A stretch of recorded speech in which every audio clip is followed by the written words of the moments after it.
Hello and welcome to Horseplayer Happy Hour. It's the playoffs, folks. We've moved on to a new stage of the season. Very happy to say we got some good, rock-solid participation in our first direct qualifier to the BCBC that we're running this year. It was $179 to play. That one's underway. Maybe we can take a look, AJ, at the current leaderboard for that one while we wait for today's first guest to join us. But if you missed out today, don't worry. We've got 3 more weeks left of Horseplayer Happy Hour. And during those 3 Thursdays, we're going to have one of these accompanying our playoffs every day. So what's different about this? Well, it's a chance to qualify on a Thursday. But here's the most important thing. What's different about it is a chance to enter a qualifier where the house cut goes entirely to charity. Thoroughbred Aftercare Alliance and the Thoroughbred Retirement Foundation get that cut. So this is a great way to support Thoroughbred Aftercare and win your way in to the BCBC. We've also got our playoffs going on. We'll just name check some of the top names here. I'll just do the top 3 because I think it's the first person right now, Joseph Hardoon. Is any relation to another Hardoon whose name I know in racing? If you're watching, Joseph, let me know that. He's in first right now, 41.40 with 2 to play, 8.5 the rest of the way. Then we've got Steve Terlack in second, 32.20, 1.4 the rest of the way. And Michael Marlaire, 31.50 also. Lots of other people in the hunt. But that's what's going on in the direct qualifier today. Well, again, we were very pleased with the participation to get 79 people to put up that dough. We're making some serious money for Thoroughbred Aftercare. AJ, while you switch it, I didn't prep you for this. There's 2 leaderboards today. And maybe I put myself away. I thought I was reading the one that was the direct qualifier there. Is it possible I was reading the playoff one, AJ? I apologize if I got this wrong. That might have been the playoff one. This may be one of the bigger host fails in the history of Horseplayer Happy Hour. But just to explain to you, AJ, hopefully the leaderboards will be intuitive. One of them is a direct qualifier to the BCBC. The other is going to be like called first round of the playoffs or something. One way you know is the one that is the qualifier. That one was the qualifier. Okay, let's bring that back up, AJ. Bring back up the qualifier. Forget everything I said before. So this is the people who made the playoffs. So it's the top 2 finishers from every week, and then the other tour, the people who finished with the highest tour scores. So part of the reason these scores are so low is people are not shooting the moon here. They're looking to finish in the top half. And I'll read them all at the end. I'm not going to do it now. But if you scroll down, AJ, right now, the cut line here is 40. So these top 40 players are all in position. We can see the list of names coming by. Right now, the cut line at just 990 with these 2 races left to play. And now let's switch it to the direct qualifier if we can. And we'll talk about that. And then we'll bring in our guest. So looking now at the 1 guaranteed seed, it is still Joseph Hardoon. It's still the same names, interestingly. 41.40, Steve Terlack at 32.20, and then right now, and Michael Marlaire. So that's so funny. It is the same 3 people. I wouldn't have thought that necessarily. All right, enough leaderboard looking for now. We're going to bring in the man who's co-hosting here today. We're going to pick his brain about these last couple of races coming up at Aqueduct, Belmont at Aqueduct. That is, I refer to Jonathan Gitchin. JK, make sure you unmute and say hi to us. Woo! I'm out here in middle of nowhere, Texas, basically. sitting in some sort of parking lot, and my iPad was dead, and then it's a lot. No one cares about my tech problems, but I'm alive now. I'm here. I care. I'm well. Here we go. I care about your travel woes. We appreciate you making the effort and getting on here. We had that rare Wednesday at Belmont with some stakes race action yesterday. That was a ton of fun. Really enjoyed getting to have that. And the action continues apace, not just today, but this weekend. But while we have you, and we've got some time actually. Okay, this is interesting. We're going to be okay here. We're going to be okay. Why don't we talk about these Belmont races coming up, the 8th and the 9th? We'll get those thoughts out of the way here. While we do that, we will check in with some of the people who are watching, including Peachy Patty. We say hello to you, Patty, for joining us. Appreciate seeing a new name and face. Oscar is here.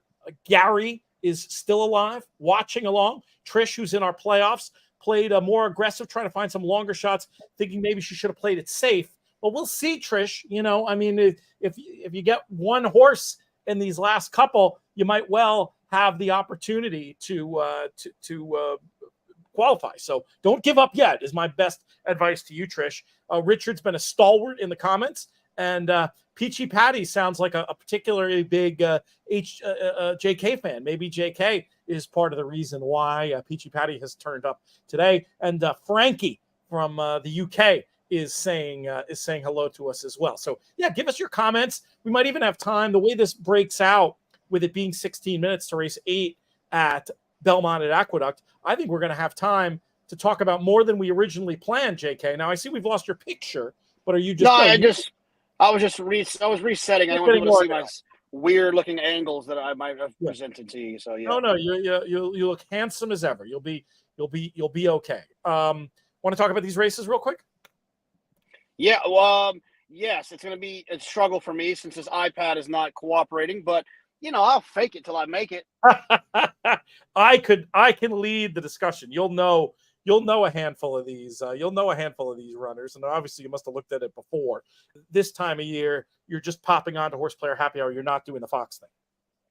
No. I don't do Fox on Thursdays. So it's only Friday, Saturday, Sunday for me. Gotcha. Well, and also let us know in the comments who you liked here in race number 8 at Saratoga. We've got this allowance for fillies and mares 3 and up. We're going a mile on the dirt, and we can actually pull up the betting here as well and take a quick look at that. If you have it handy there, AJ, go ahead and throw the simulcast feed up for a second. So I can give you the current odds as we're here with 12 minutes to post. One name that leapt off the page at me in this spot was number 6, Cupid's Heart. Curious to see what kind of a price we're getting there. 7-2 seems like an okay price to me. Is that the Bruce? That's the Bruce Levine, right? Correct. Bruce Levine, sort of a stalking running style. Had big trouble last time, I thought, in that race at Saratoga. And I picked the horse that day. Look, I'm doing this all off of the memory, no past performances. Yeah. Horse ran second. Third beaten 3 as the 4-5 favorite. What about the time before that? Second, the time before that, beaten 3/4, also at Saratoga. Got it. And how far are they going today? This is a mile. They're stretching back out in distance. 2 back was 7 furlongs. Last time was 6.5. Short price? Not bad, I don't think. 7-2 sounds okay to me for Cupid's Heart. This is the horse that I thought, just looking quickly, it was going to be in a great space. Early on, I think, in the race, I think we're going to get a nice stalking and pouncing trip with Cupid's Heart.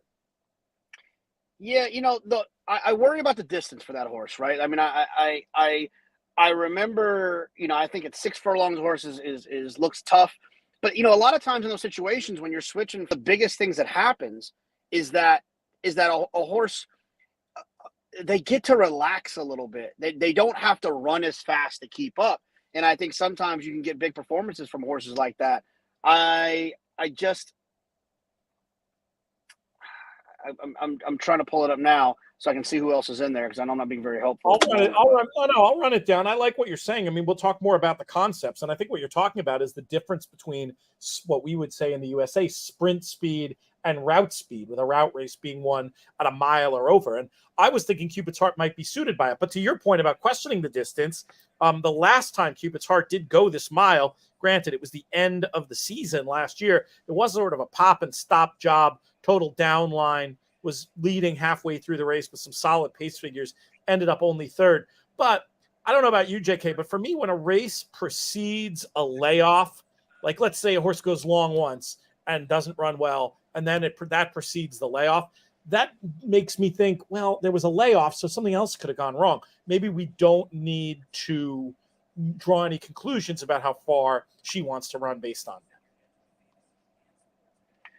that. Yeah, I mean, I've never really been one of those people that like think about like the circumstance of a horse running long, or it's like, oh, they did it once, they don't want to do it again, or the best time to, the one thing I've always been kind of against is that whole idea of like, a horse they'll run well first time long, they'll run well, but then after that they're like realize they don't like it. I find all of those to be a little bit too Dr. Doolittle for me. Yeah, I agree. I mean, I've heard those kind of things. They'll do something once, and then I need to see that in the PPs. I mean, I think you might see that with a horse running and going off form, but yeah, I don't really hold to that. I don't really hold to that idea either. Chris has chimed in. He likes the favorite in here. That's the 8 Portage. That's who he put on top. But he mentioned Sweet Mystery as one that could be a potential upsetter. Pure Pauline, one that Pletcher's been trying to get right, that always showed talent in the mornings, but not the afternoons. Maybe a bit of a morning glory is the suggestion there from Chris on that one. But a couple of different alternatives there with the 8 and the 5 and the 2. The 2 Pure Pauline looks to be taking some money. We'll take Chris's comment away, and I'll tell you exactly how much. 3-1 there. I'm happy taking a little bit of a shot here with Cupid's Heart at this 3-1. Thank you for chiming in, Chris. Another question we can answer along the way here. Richard wants to know if we'll be attending the Breeders' Cup at Santa Anita this year. JK? Yeah, I mean, I my plan is I'm not missing a Breeders' Cup forever. So they could run it in Boise, Idaho, and I'd likely be there. If they run it at Santa Anita, then I'm definitely going to be there. It's going to be so much fun. I'll be out there too. I'm getting out a little earlier than JK. We're going to be doing a ton of work for the Breeders' Cup content team, as we've been doing all season here on Horseplayer Happy Hour. There's rumors of some karaoke. Don't know if JK is going to be there in time for that, which is really a shame because I think that has the potential to make a pretty good little video for us. We'll come up with some other really fun stuff as well. We've been fortunate to create some content that people have liked the last several years, and also giving out a bunch of winners, especially when it comes to some of the international invaders. And speaking of that, our international coverage, I think, is now officially launched on YouTube. As this video is going on, we are posting the first video, which is 10 international runners we want to see, starring Vanessa Ryle and Michael Adolphson. So some definite clues there.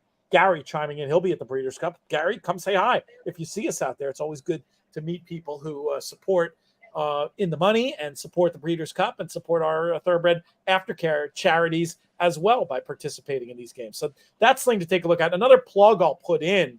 Later tonight, we're going to have a full-on analysis of this really cool Breeders' Cup Challenge Pick 6. 3 races from Keeneland, 3 from Santa Anita. We're going to actually do it live on our In the Money YouTube is probably the easiest way to follow it. You could also follow on Santa Anita YouTube or In the Money or Santa Anita social channels. We're going to have Sean Borman, pro player, Sean Borman on there. Nick Tamaro makes the morning line at Keeneland, does so much great work for us at inthemoneypodcast.com, behind the mic at Sam Houston, etc. He'll be there. And Jeff Chapman, representing the West Coast contingent. That's going to be at 9, and that will then be archived, obviously, on YouTube, and we'll post that one as a podcast as well. But I love that concept of a wager, JK, having all the BC prep races. I mean, maybe that's something that could almost become a series of bets throughout the year. Are you stuck on mute?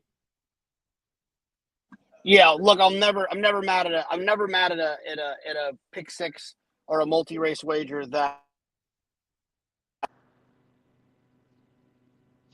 Lose you guys? What's going on here? We're back. I hear you again. We heard you're never mad at a pick six, and then we lost you. Yeah, my phone, it's like trying to go to my car. I'm having a tough time here, Pete. Get yourself organized and come back. Do you want to get yourself organized and come back in 5 minutes? I got this. JK is trying to get it all sorted out as we get ahead for this race at Belmont at Aqueduct. But yeah, it's just a super it's a super cool idea. John Gasper, a very funny comment for those that don't know. Earlier in the year, to help get him out of a losing streak, Sean Borman did his series of pro player podcasts, and then he had his big score, and he hasn't wanted to do one since. So John says doesn't root for anyone to lose, but if Sean goes on another losing streak, we'll hear his podcast. Well, you'll hear him tonight going over these 6 races, something a little different. I'm really going to be holding his feet to the fire to make some selections, not something he's always willing to do. And he did text me earlier in the day, how did you rope me into this? So hopefully he's not going to mind. I'll probably let him talk a little more conceptually rather than truly holding his feet to the fire in terms of selections. But I'm sure we're going to get some good stuff. Oh, this is great. Frankie is coming over for the first time to the Breeders' Cup. You're going to have an amazing time, Frankie. Santa Anita is a wonderful venue, and LA, I mean, boy, especially as it starts to get cold over in England, you're going to really enjoy the Santa Anita weather, and there's so much fun to be had around there. Now, it's not, people think of LA, that's, this is its own part of LA. It's very, very cool. It's not so much like the beach and sunshine, but there are amazing California things to do, like hiking, and still amazing Asian food right near Santa Anita. I'm sure we'll be doing something with Din Tai Fung while we're there. Some of my favorite dumplings in the world. Good breweries. Even just the town of Arcadia has some really fun places to go. It's an amazing venue for the Breeders' Cup. So glad you're coming in, Frankie. And definitely look for us. Pretty easy guys to find between the hat and the hair. Would love to say hi. Tell us you reached out to us via Horseplayer Happy Hour, and we'll absolutely make sure to get to spend a minute, and who knows, maybe raise a pint, depending on the time of day and how many hours of broadcasting there are left. Other things coming up this weekend. We're going to have JK back for the Lake Week show tomorrow. We're going to be talking about racing from Belmont at Aqueduct and Keeneland for Saturday on that one. That'll be the best place to get our New York coverage. And we've got another one of these shows with our friends at Race Lens, and our friend, matter of fact, Volgi is going to be in. Also very excited. Yeah, that's going to be a live stream tomorrow at 10. As you know, Raceland's a product that prides itself on being used in conjunction with other handicapping products. And another handicapping product we need to talk about real quick here is Daily Racing Form. They've just launched their coverage of the Breeders' Cup in, they've been covering it all year essentially, but just officially with all the lists out. Great work from Brad Free and David Aragona. Make sure you check that out on drf.com. In future weeks, we're going to try to have some DRF guests on here to join us, and maybe we can talk about what goes into some of the decisions they make as it pertains to putting their rankings together. David and Brad have done a lot of appearances on our airwaves over the years. Maybe we can even get both of them on to do a nice little plug, just so you know what's going on with them. They've got a cool Breeders' Cup package as well. Of course, we also encourage people to check out our In the Money Plus Breeders' Cup package. I'm going to be doing a little video about that later today that's going to go out in our free newsletter. So you can sign up for our free newsletter. It's really the best way to keep track of everything going on, and in terms of content across the whole network, all the JK plus ones, all the In the Rings, all the owners boxes, all the Red Board rewinds, all the Matt Bernier show, et cetera, et cetera. InTheMoneyPodcast.com/email, the place to go for that one. It's interesting. They look like they on the track. They look like they were closer to breaking than this graphic on screen says. That still says that there are 3 minutes to post, but we'll see if we can get that figured out for you as well. But yeah, this is one of the biggest weekends of the year, and we are going to do a special project after this race goes at Belmont at Aqueduct, where JK and I do our way too early Breeders' Cup predictions. If we can't get him back, we'll have to record that later, and that'll be up on YouTube soon. But hopefully we're going to have him in. That's so funny. Richard says when he went to the Breeders' Cup in '08, Arnold Schwarzenegger and Vivica Fox were there. No offense to Arnold, but I think I'd be more interested in Vivica Fox. In truth, I worked with Arnold Schwarzenegger back in the day. This is something that not that many people know. When I was an assistant, an editorial assistant at Simon & Schuster in the 90s, we did the revise. My boss, Bob Mikoy, and I did the revise of Arnold's bodybuilding encyclopedia. And it was really my project. And I got like super into it, right? I was doing the Arnold routine. My body just like forever changed. I used to be like a pretty skinny guy before I got into the Arnold stuff. Now, some of it's just age, obviously, but some of it was doing the Arnold program. I wish I had a picture. I don't have any like glam bodybuilding shots, but you could see I was pretty muscled up there for a couple of years in the late 90s. And people will laugh at this too. My workout partner during that time, you could probably guess it, Frank Scattoni, who sat next to me at SNS. One of the things we did, in addition to the fantasy baseball team and the softball team and all of that stuff, is that we obviously got into racing, started following along with that, but we were workout buddies for a long time, going and spotting each other on the bench press, etc. And working with Arnold was a hoot. He was actually very, very involved, and he had particular, let's just call them prejudices against certain bodybuilders who he didn't think were quite fit enough or quite in the right place in their fitness cycle, as it were, to be photographed for his book. And he did actually call me at one point. I will not name the name of the well-known bodybuilder he was body shaming, but he said, "Pete, we can't have pictures of fatty in this book. No pictures of fatty." So we had to somehow, I can't even remember how we did it, but we subbed out. We either found a couple of angles and we had to kick this one guy out of the book and then reshoot a bunch of stuff with a guy who was more muscled up. He was a tough taskmaster, Arnold, but I was just impressed at how much he, even in his mega celebrity days, he was into his political career then, and he really cared about the book, which I thought was cool. Anyway, it's a classic, the Bodybuilding Encyclopedia. I know ideas on working out have evolved since then, and I don't bodybuild anymore. All the strength stuff I do is just from yoga, and honestly, I've been stronger from doing yoga than I ever was bodybuilding in terms of real life strength, but it's still a classic if you're interested in, pumping iron, as it were. Okay, we are about to go to this race at Belmont Aqueduct. It's the 6 for me in the spot, Cupid's Heart. We got a lot of people on Portage. Let's see how it all plays out as we send it to call. They're all in.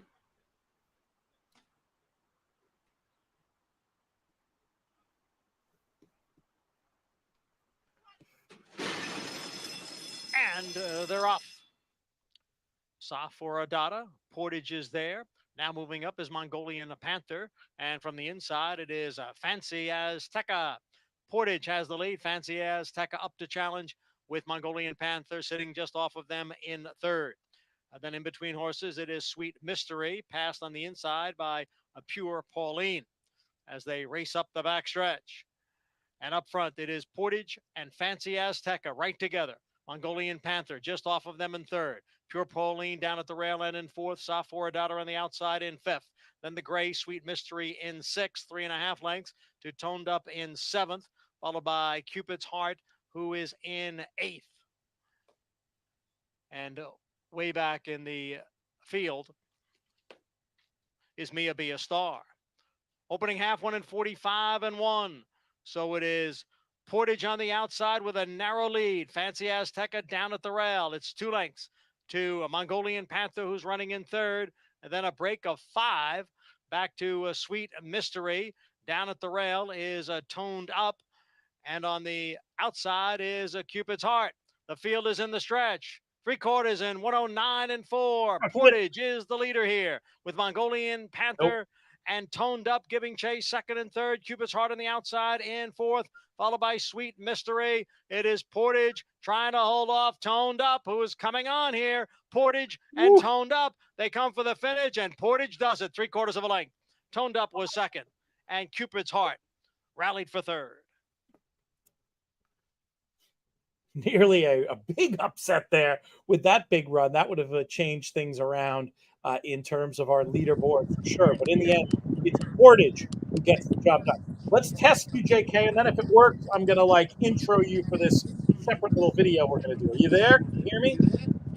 Yeah, 1, 2, 3, 4, 5, 6. Sounds good. You've picked up some gnarly background noise that you didn't have before. How about now? That's better, infinitely better. What was that? That was the AC in my car blowing into the mic. It's in Texas. I can't turn the AC off. I'll die in here. No, I get it. No dogs in cars, no podcasters either. It can be very, very deleterious to say the least. Okay, we got to do this thing. So JK, you disappear him, AJ, and now I'm going to introduce him, and we're going to do this spot. Okay.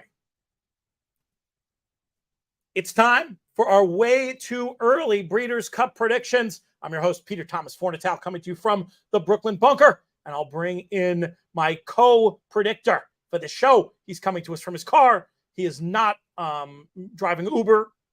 That is just a rumor, not happening. Though I think he does have a ride or two on his book historically. He is the man, the myth, the legend, Jonathan Kinchett from Fox Sports. JK, how are you? I'm doing well, PTF. I think we got this. You switch between 5G auto, LTE. There's no Wi-Fi out here.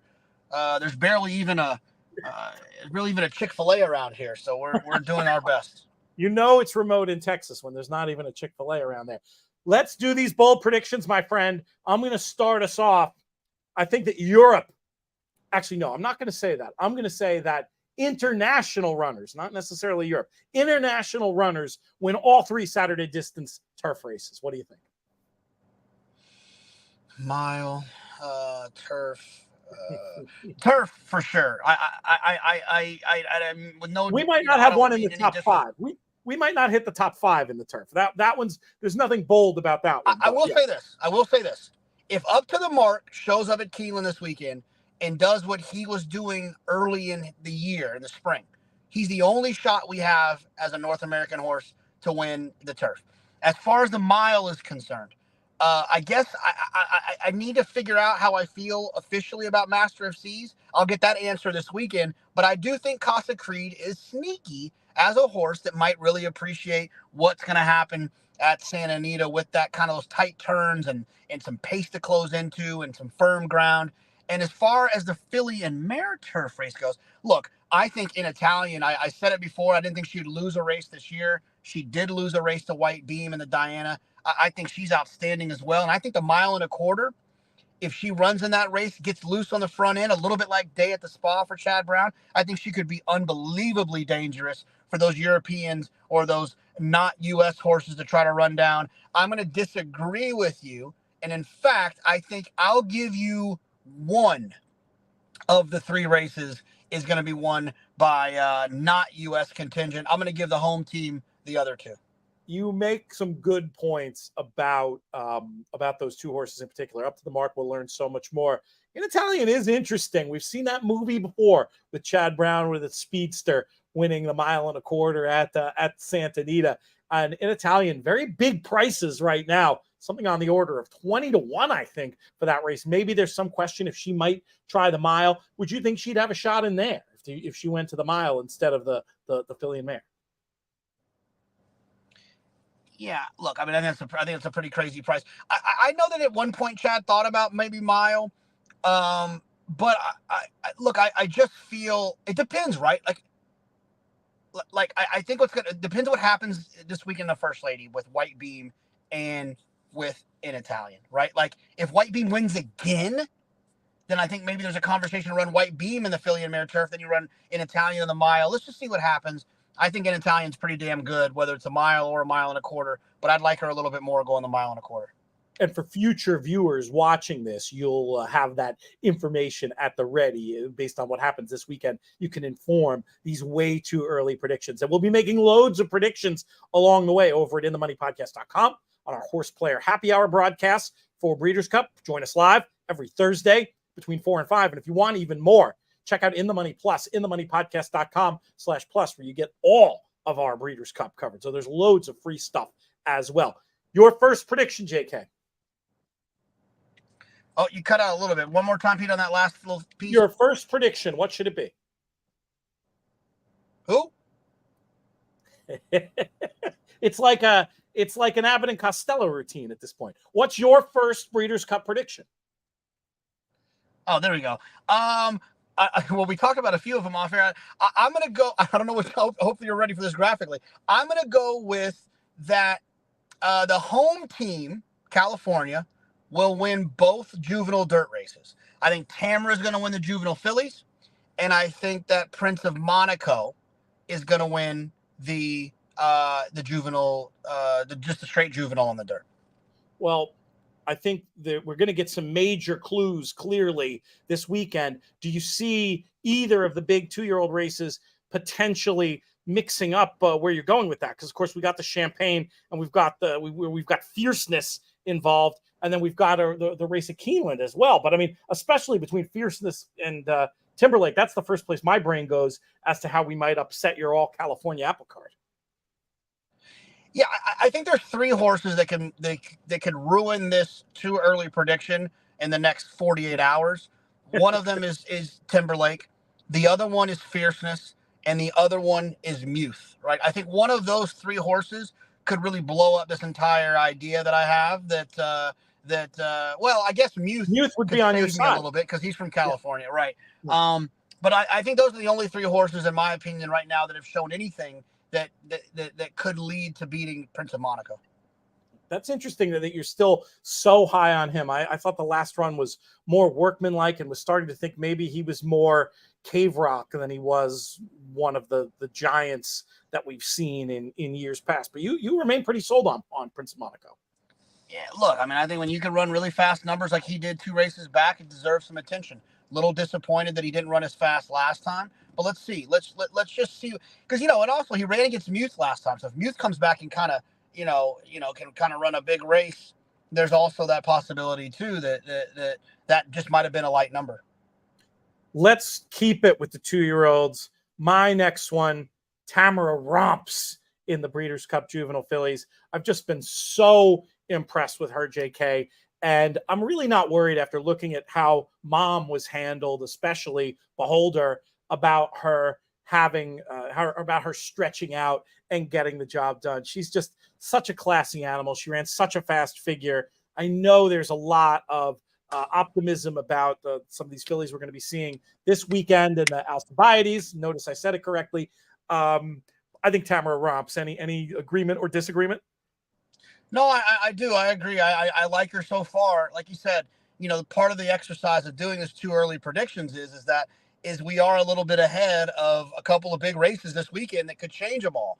So it's kind of cute to put those opinions out now. But yeah, I agree with you. I mean, we'll see what happens in some of the other races around the country. But what she's shown me, the upside I expect from her, the confidence that you're going to see, in my opinion, from Richard Mandela to kind of train her up to the race. What we saw from Mama with Beholder in terms of being able to stretch out and him taking some chances with her. I'm not worried about the layoff.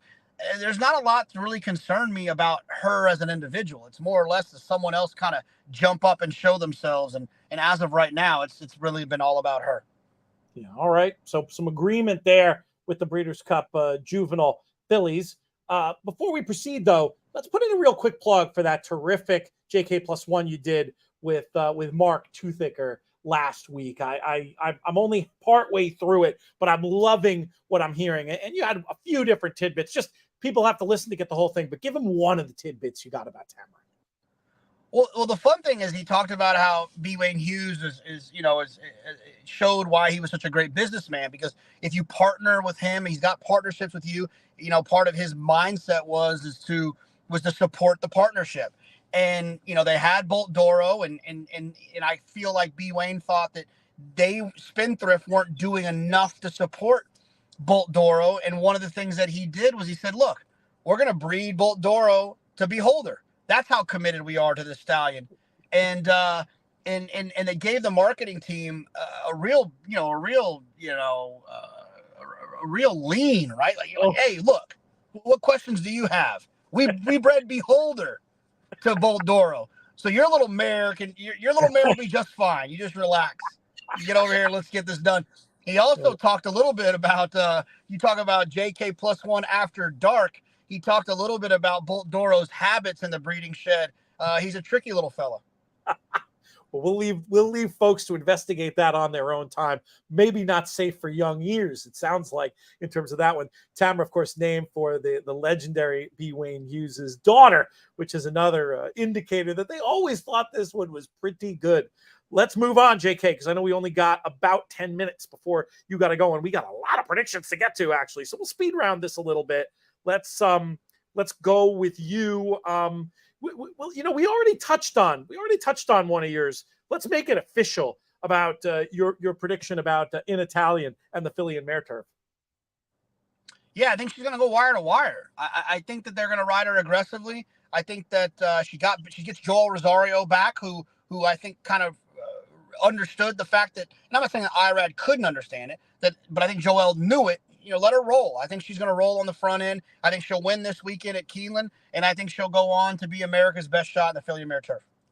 Let's keep it with you for your next prediction, JK. This one is about a repeat winner in a race that may end up closing out the Saturday card. That's something we got to talk about at some point on another one of these shows, is the order of these races vis-a-vis the Breeders' Cup Betting Challenge, which is definitely going to go to the end of the card, but it's still not certain what those two races are going to be after the Classic. But this race is a prime candidate for it.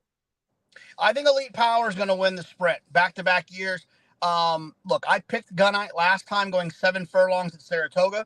I think that the 7 furlongs fits Gunite's profile a little bit better. I think Elite Power is one of those sprinters that, with real pace to close into and a shorter run for him to explode, I think he's going to be extremely tough, and I think he'll win the Breeders' Cup Sprint and give Bill Mott and Judd Mott back-to-back wins in the sprint. Well, I've got one that matches up perfectly with this because it's basically the same prediction. We just have to change the race and the horse's name. How about Cody's Wish going out an open-length winner in the Breeders' Cup Dirt Mile? I know he didn't necessarily look like he was back to his best form when last seen, but I think there was a change of plans made after the Whitney. I think we got back to classic Bill Mott with a target from there, and the idea was really to use that race to bring him on and then just let him give all he has and give us a fairy tale ending. Not the fairy tale ending necessarily that we horse players wanted in terms of really wanting him to win at the mile and a quarter, but still, with the whole story behind this horse, everything he's accomplished, if he can go out an impressive winner, what a great final chapter that would be to this career. Are you seeing it with Cody's Wish? Yeah, look, I mean, to be quick and brief, I think that he ran better than it looked on paper last time. I forgive him for the Whitney. And I think when, in the situation last time is he got the worst trip you could possibly get. And he still was able to pull it off. I understand where people are coming from. It really is price dependent from a betting standpoint for me when it comes to Cody's Wish, but I do believe that he is the most likely winner of the race. 7-2 right now in the international markets is longer than I thought he would be, JK. I mean, there's no way he's going to be that on the day, is there? No, not with all the features that they'll run and people getting excited about him, and you get the fans on side, and you get them working well, and you get a kind of a field of horses that don't overly inspire. Yeah, I think he'll be shorter than that. I'm going to do my next one in the Breeders' Cup filly and mare sprint, and this is 3 in a row predictions of back-to-back winners.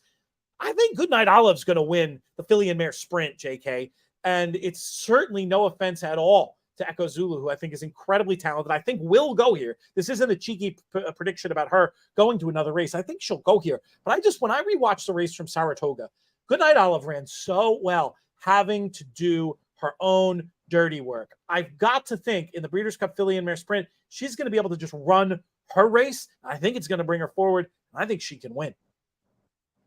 I like your point. I like what you're trying to say here. I don't really have an argument against it. You're right. You haven't said anything that's wrong yet. The only thing I will say, give me a few minutes. There's a small chance that Echo Zulu's a freak. Oh, yeah. And if that's the case, it doesn't matter what happened. She'll just kind of keep beating Goodnight Olive.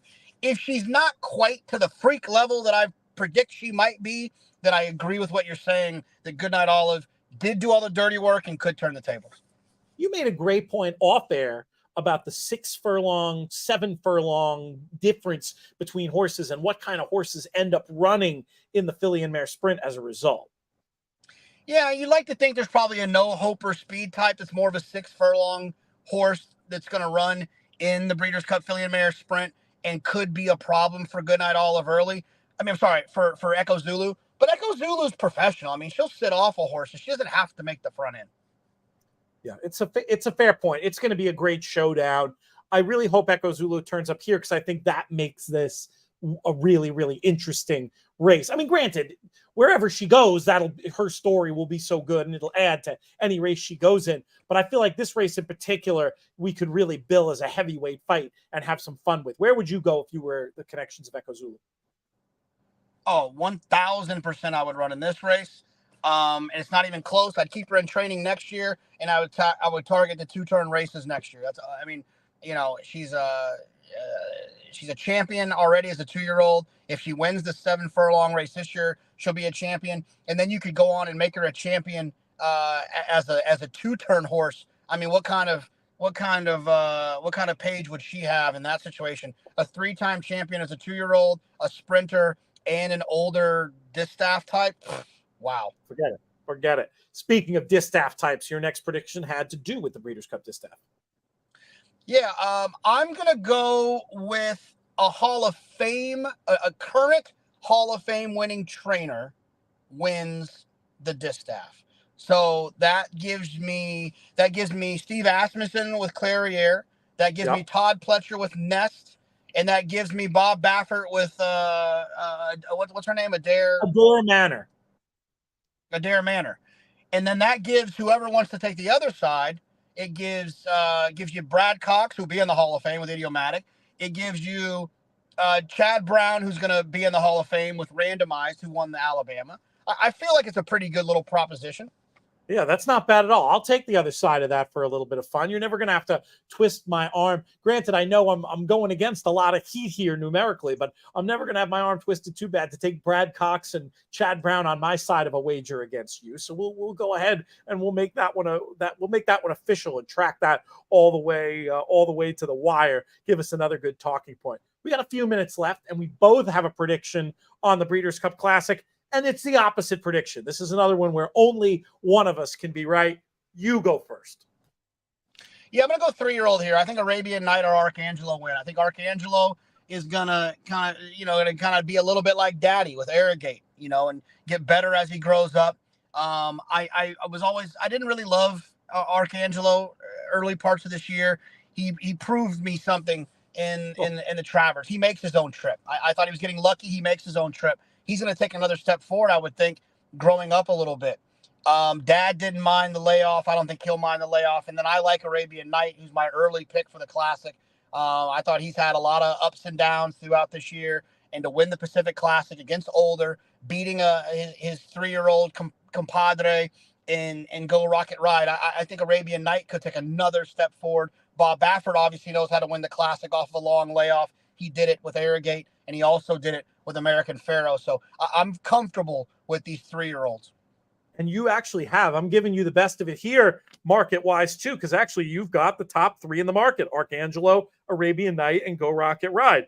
But I feel like some of these older horses are maybe getting a little bit underrated in terms of figures. I mean, if White Barrio runs that race again, how tough is he going to be in this race? And then, I mean, I just keep looking back to what Zandon did this past weekend. I haven't heard all the quotes and seen, every number pulled for him. But I mean, boy, that certainly franked that White Barrio form and made him look like a contender in his own right. And then let's not forget, I didn't make a prediction about the Japanese in this, though I am including part of my logic in winning the mile on the Turf Mile is getting a Songline in there. But you're going to have 2 Japanese runners who go with a shot in here, I think. It's certainly Anushka Tesoro, the Dubai World Cup winner. But, I may have to go back one more time to my pal from the Derby, Derma Sotogake, who's coming back as well, JK, and I wouldn't rule out. So I think this is a really interesting one. I'm absolutely willing to head-to-head with you, even though I'm giving you the best of it in terms of the numbers. You just wanted to say Derma Sotogake or whatever Sotogake, whatever it is. You just wanted to say it. I do pronounce it better than you. I'll say that much. Jonathan, we're going to have so much more. I've pronounced it since May. I just need to hear it one more good time, and then I'll nail it. I just forgot. broadcasting professional here, folks, while I sit in my basement. Oh, by the way, nice work knocking the Pick 3 boys into the winner's circle in the contest last weekend. We really appreciate Which that. one? Which contest? The Santa Anita one. The Santa Anita one. Anyway, I don't want to talk about them on these airwaves. I made a mistake by bringing that up, but sometimes I just spitball and I can't help it. We've got so much more coverage coming up elsewhere on the In the Money YouTube channel, live from 4 to 5 every Thursday. We're going to be doing Horseplayer Happy Hour and InTheMoneyPodcast.com. What a great place to go to get free analysis from different tracks all around the country and a ton of extra Breeders' Cup stuff, especially on the plus side. Best thing to do, sign up for our free newsletter, InTheMoneyPodcast.com/email. Keep track of all of it. JK, get where you want to go, and we'll be talking soon. Over and out from JK. AJ, when you chop it up, maybe just lose my last line and just take it from his salute. That was a stylish end, I thought, to things. Good stuff. That was fun to get those early predictions out there. We actually had a ton of good info in it last year. We'll see if any of this stuff from this time around can live up to what we did last year. Appreciate everybody in the comments there. Yeah, I mean, Richard asked about the 3-year-old winning the Classic. We're head-to-head on that one. I agree about how good Echo Zulu looked. I just think that I think I think Goodnight Olive's probably underrated coming out of that that last effort. And it's one of those things where sometimes I just get the opinion that a horse should be the one I'm betting on, just based on, when you see them at such a tactical disadvantage and still running so well, when you're going to get a very different tactical situation the next day. We'll see who ends up being right in those various debates. We didn't actually plan that on purpose to be oppo on so many of them, but it just turned out that way naturally. Here's a man we're going to bring in. I hinted at this before. We were going to be talking about the potential order of the Breeders' Cup betting challenge. So he'll be interested to chat about this because he's your reigning BCBC champion. He's Drew Coatney. Drew, what's going on? Hey, I'm doing good. Busy, but we're good over here. I love that shirt, by the way. Thank you. I should have probably worn a JK collection. This is a collab between Tombolo, the U.S. shirt maker, and Dea, one of my favorite. It's over here. One of my favorite breweries in the UK. They're actually located in Cheltenham, but I discovered them on the London beer scene, and then I make an annual pilgrimage up there the Thursday night of the Cheltenham Festival, and we go and see what's going on, and their beers are spectacular. They do a lot of American-style stuff, some traditional English stuff as well.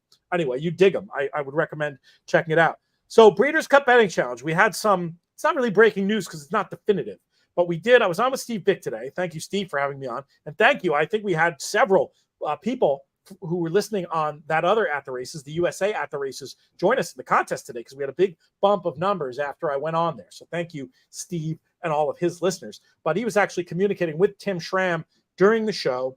The question was, had they given any thought to ending the Breeders' Cup betting challenge with the Classic? And the answer to that was no. They're going to go, and they are going to do all of the Breeders' Cup races. The Pick 6 as well is going to use the last 6 Breeders' Cup races. But Tim said that not until October 25th will the official order of the races be announced. So what that means is there's a chance that it will not be the Breeders' Cup Turf Sprint, as was sort of previously suggested, as the anchor leg, or at least this, I think it was supposed to be. And one thing I saw had it as the last race, which would be very chaotic, and I wouldn't mind seeing that move to maybe the first leg of the Pick 6 or whatever, and end on the Breeders' Cup Sprint. Get something more, a little bit more formful in there potentially towards the end. I think it'll help handle. What do you think, Drew? What would you want?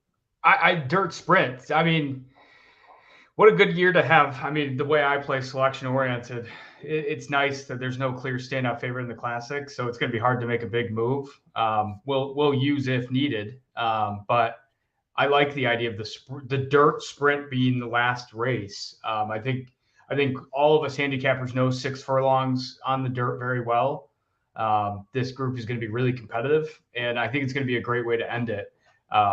So that's what I always heard. If it's the turf sprint, you better bet I'll be using all my ammo the race before, because that's a tough one. I mean, just go look back at Golden Pal. You wouldn't mind sitting there with a target on your back potentially? Not, I mean, obviously you'd have the right to make some small plays or something, but you wouldn't be afraid to push all in and then have that chaotic race waiting for you, that wouldn't be an impediment. I don't think it's going to be that, but just as a theoretical question. I mean, if I hit 150 in the penultimate, right, and maybe it's moved the bar another 5 or 10,000 and play $10,000 worth of bets, assuming someone's with 90 or 80,000 behind me. So trying just to move the bar a little bit. I mean, it seems like the right game theory decision, not to push all in 140 across 4 horses, because you'll probably be able to bet whatever in the turf sprint. Probably 3-1, 5-2 is going to be your. You might be a bigger favorite. It might be 4-1 the field in that race. It's so chaotic. Just for a laugh, let me see if I can pull a market on that. Now, I am going to bring you in. If you're prepared, I'm going to bring you in here to talk about this next race at Belmont. Did you have a look at it?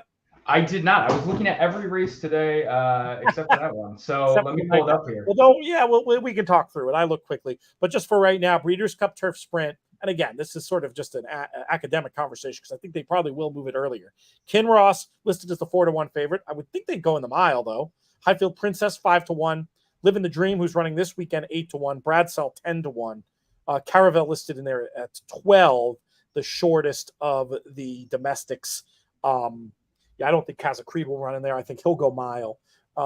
Let's take a quick look. They've been getting their numbers off pretty quickly. Boy, it'd be great if we can actually have the result of the qualifier and read the 40 names today. I have to be careful because I do have something else to record shortly after this. I can't stay on late, but I think it just might work out for us where we can have a look at this stuff and give out some winners as we approach. It's so wild, this time of year. Race 9 being at 4:54 before 5 o'clock. I mean, I kind of love it. It's the one thing about Saratoga. The days just they're so long, they're so long.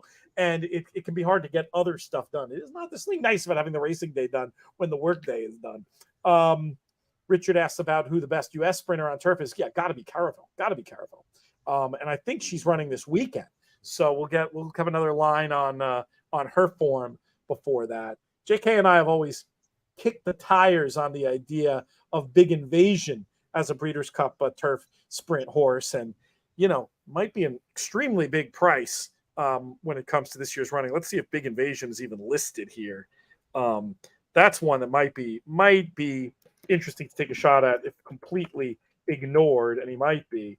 Yeah, 33-1 Big Invasion. You could do worse than that. International followers.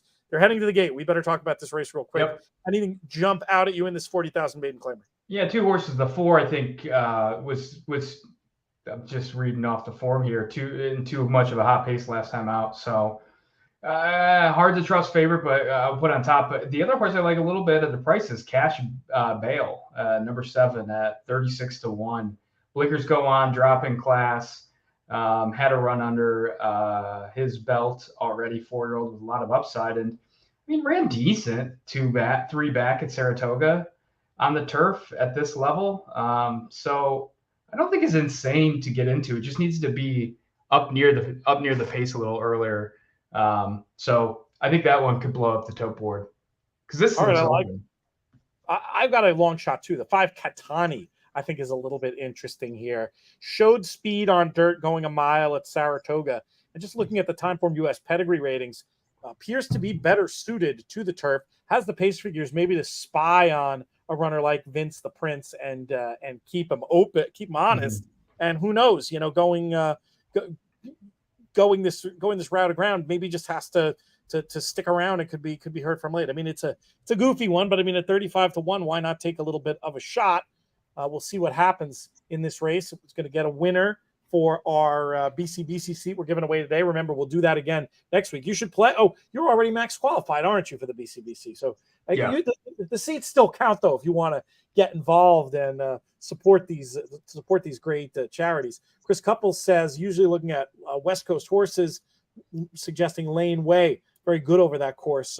Could be dangerous with a good post. It's not a bad idea. I'm a big Lane Way fan as well, and I do think running on the out of that chute, there's potential for chaos, and there's potential for it being a race that goes more to the home cooking as opposed to the top of the market, which is going to be Caravel and a bunch of Europeans.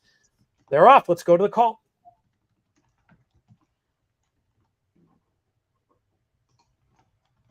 English Storm now up to challenge, and Hurry from the outside. So 3 of them are right together here in the early going. And towards the inside, it is Katani racing in 4th. Silent Running is next in 5th. Waffler is in 6th. Then Testadora in 7th, followed by Just for Luck on the outside in 8th. And the trailers are Cash Bail and Your Mission. And the trip As I they want with move the 5 around anyway. the clubhouse turn. And the leader here is Vince the Prince by 3/4 of a length. 7's not as far back as Storm is racing in 2nd through a quarter in you'd 22 think, so and 4. in the Hurry thick of is it. clear on the Moving outside a in little 3rd. bit. Katani saves ground down at the rail in 4th. Then it's the duo of Waffler and Just for Luck, followed next by Yeah, your 5 Silent is getting a Running. dream trip. Then Your Mission, Cash Bail on the outside. Testadora Only have the is one in run. 10th. Half mile, 49 But the seconds. market Vince went the too Prince far. is the pace setter here, and in front I by a think length and a the half 4 got the now. job As done. Yeah, Katani comes favorites, 49. down at favorites the rail. going well. On But the this horse is outside running is in the inside. Hurry. English Storm in between horses as the field goes into the far turn. It is still Vince the Prince. The lead Probably is the not length fast and a enough for quarter. these closers. Down at the rail is Oh, 7 Katani. was On the read a little outside too is tepidly for Hurry. my liking. English Storm is in between horses as they come into the stretch now. Then it is Just for Luck When he and finished, Waffler, Silent Running, looking to squeeze through down at the rail. 2 Vince feet the and Prince finished. has a 3-length lead now with Switch your feet and Katani. finish. Katani moving up now on the outside. It is Ah, Vince the hanging Prince a bit, and maybe. Katani. Just for Luck moves into 3rd. They're coming for the finish, and Vince the Prince scores in front-running fashion. Katani Doing was well. 2nd, and It's some Just good for Luck ideas. Yeah, finished 3rd. ran very well. All right. So let's wait for this to become official. We can talk about whatever for 3 or 4 minutes here, and we can actually read our 40 players who are going to move on to next week. So the way the playoffs work, for those that don't know, there's a cut line. So we started with 80. We'll have 40 after today. Then next week, 40 to 20, 20 to 10. And then those 10 will play winner take all in an expanded show where I'm very much looking forward to getting I didn't even give this guy a shout out yet. This is talking about a host fail. Jeff Van Dree, our overall Horseplayer Happy Hour Tour winner, going to the BCBC. We're going to get him on, and we'll get as many of the contestants as we can. I want to get a bunch of stories. I want to get a bunch of past Breeders' Cup Betting Challenge stories, though. If past years are any indication, we might have a lot of newer players. We might not have a lot of old history, but we'll see. We'll see what we get, and we're going to have some fun with it, getting more BCBC stories as time goes on. Exacta's going to pay all right here with the Vince the Prince and Katani. And that last round, our 2 top picks, we would have been rich. That's right. We should have bet the Exacta. What are you doing as far as gambling this weekend? Where will your attention be focused?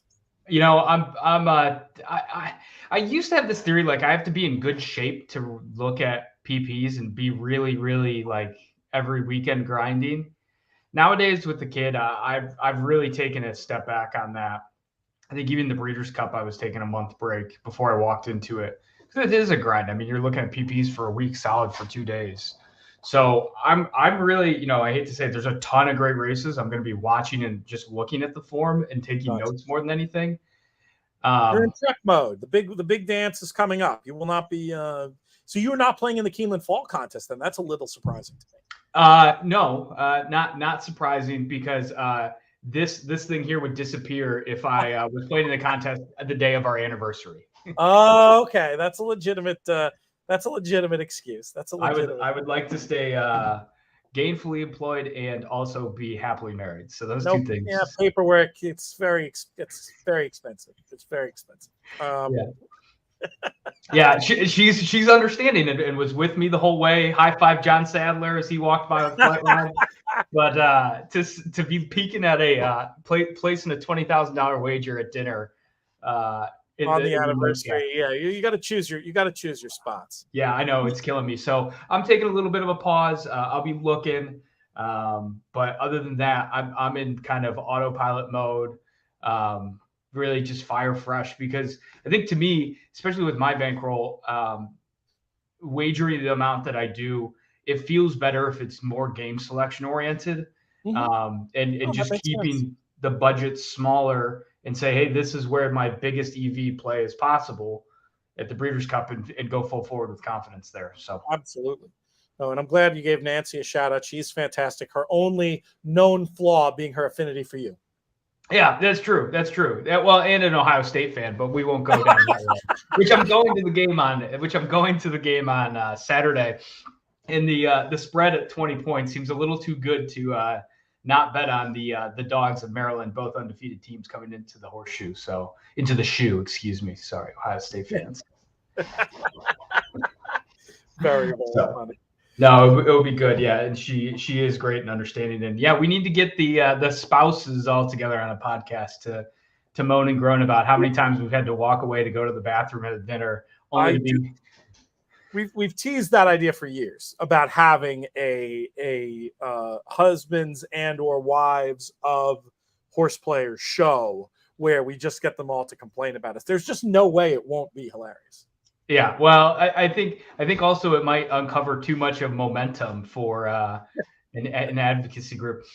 You know, I'm obsessed with football, and Nancy showed me Phil Mickelson. You know, he posted about his gambling addiction that she had, and she was, you know, are you that obsessed with football and horse racing? I was like, well, yeah, but I don't let it. He's a bad example. He's a bad example. He's, you know, it's like most fun things you can take too far, whether you're talking about, you know, drinking, gambling, sex, whatever.